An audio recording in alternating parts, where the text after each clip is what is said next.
দীর্ঘ 12 বছর পর আবারও ভারত নারী ওয়ানডে বিশ্বকাপ আয়োজন করতে যাচ্ছে। আসরের উদ্বোধনী ম্যাচে স্বাগতিক ভারত নামবে বেঙ্গালুরুতে।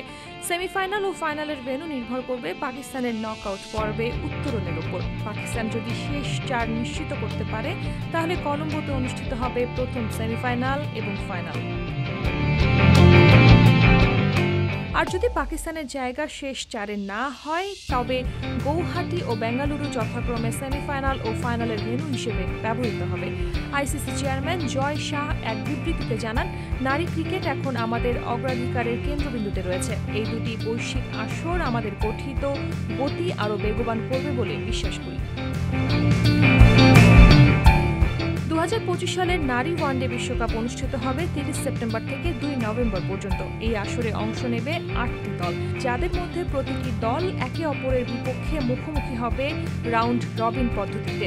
মোট 28টি লিগ ম্যাচের আয়োজন করা হয়েছে 5টি ভেন্যুতে। বেঙ্গালুরুর M Chinnaswamy stadium, গৌহাটির এসিএ stadium, ইন্দোরের Holkar stadium, বিশাখাপত্তনমের এসিএ ভিডিসিএ stadium এবং কলম্বোর আর প্রেমাদাসা স্টেডিয়াম।